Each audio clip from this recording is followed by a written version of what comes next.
Elliotte, we've been talking about this Gerard Gallant hire for a couple of days now. As I mentioned, it is officially official. In your mind, what made Gerard Gallant the right guy for the New York Rangers? Well, first of all, Jackie, I'm going to tell Larry Brooks, the New York Post, that he's not good enough for you. Like, you don't count it unless it comes from the Rangers directly. Just, I'm going to let you know that. I'm going to tell him. Okay, now, you do that. Okay, I think he was very high, if not the highest guy on their list from the beginning. From the moment that they made the coaching change, I had some people saying to me, watch Gallant. He might end up being the guy. And I think they were zeroed in on him from the beginning because the thing about Gallant is he empowers players. He makes players feel good. He makes players compete hard. You look at everywhere he's gone, especially Vegas, and what he just did with Team Canada, a team that started very poorly in that tournament.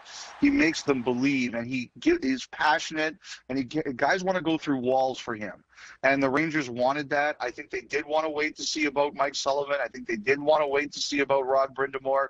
But once they were convinced that those situations weren't going anywhere, they zeroed in on Gallant as the guy. I think the negotiations officially took less than one day.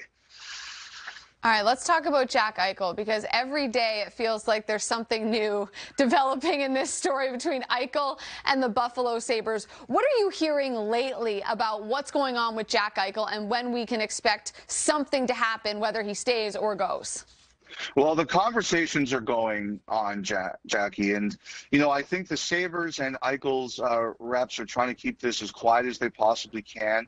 I think both sides feel this has been out in the public domain too much, and they're trying to keep it, a little bit quieter, turn down the temperature. But what I've heard this week is that several teams said to me that do not be surprised if the Sabres, who have the #1 pick overall, end up with another very high pick. And that's whether it's Eichel or whether it's Sam Reinhart. There's a lot of interest in him, too. Some of the teams I'm wondering about, Anaheim, Columbus, potentially L.A. I think there's a lot of interest. I think there's a lot of talk. And I think the Sabres are going to be very active. I don't know if it'll be too much before the draft itself, but I do believe that the Sabres are engaged on Eichel, and everybody who's interested is collecting information about his injury, what he wants to do. As of yesterday, though, nobody had been given permission directly to talk to Eichel. Well, the draft really isn't that far off if it doesn't happen until then. It's really only about a month away. All right, how about Rod Brind'Amour? Are the Hurricanes getting closer to locking up their head coach? And if not, and when it actually does happen, how quickly does that sort of have a domino effect on somewhere like Seattle? Jackie, it's not announced, but he's going to be the head coach of the Hurricanes. He's staying. They haven't, like I said, they haven't announced it yet. He's had a verbal agreement with Carolina for quite some time, but as we've reported many times, he wanted his staff taken care of, the coaches, the training staff, the equipment staff, with one exception, assistant Dean Chenoweth, who has permission to look around the league. I believe that everybody else is going to get taken care of, and I think the announcement will be by the end of this week. That's what we're all expecting. Okay. But Brind'Amour is staying, and I think that he is going to be the coach there for the foreseeable future. What does that mean everywhere else? I think other teams, like I said, the Rangers kind of looked into it. They realized it wasn't happening for them. And I think the other possibility here, Jackie, is that with Brind'Amour, it was Carolina or nothing. Like, even if he hadn't returned to coach Carolina, I'm not convinced necessarily would have gone anywhere else. So Seattle, the name I'm hearing, I'm not starting to hear a lot. We've all heard the name. I think Rick Tocchet is probably, and I'm really worried about old takes exposed coming after me if I turn out to be completely wrong. But I do think Tocchet is probably the lead contender there right now. I think there's definitely been some momentum with Tocchet. I think they are talking about what potentially a contract could look like, but I'm not going to come on here and say 100% that he's the guy, although I believe, and this could come back to haunt me, but I believe he is the favorite at this time. Well, listen, I respect your willingness to take that risk, Elliotte. That's why you're the best. Yeah, it doesn't always look good on social media to go, hey, Friedman, you moron, you said it was talkative. It turns out to be Listen, something else. nobody has a perfect track record on social media. It's like That's impossible because true. people That like is have true. everything. One more for you. Dougie Hamilton, you recently wrote that Seattle could potentially be a fit for Dougie Hamilton after we learned he was granted permission to talk to other teams. Why could Seattle be a landing spot for him?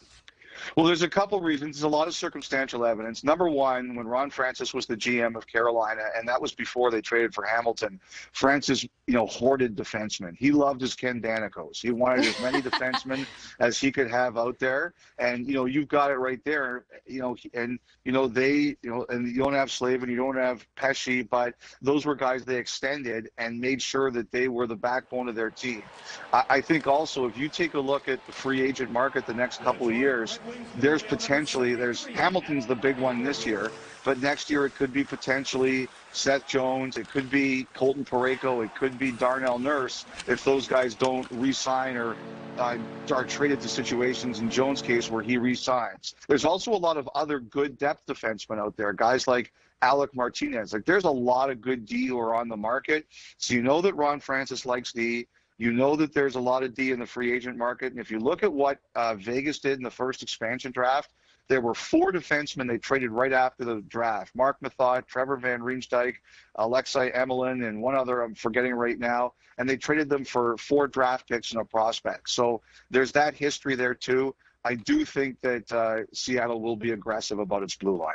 All right, I'll ask you one more, Elliotte. Is that a TV monitor on your wall? Because if so, like, how often are you watching games in your closet? It's just an interesting setup.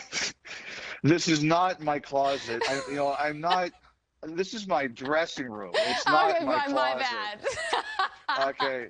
People are gonna be like, look, it's the size of Friedman's closet. No, only McLean has the big closet here. The host gets the big closet. So this is my dressing room, but I don't watch the games in here. I watch it with everybody else in what's called the Lotus. Oh, the Lotus. All right, cool. I had to ask, but I appreciate you going with it. And enjoy the game tonight, and we'll be chatting.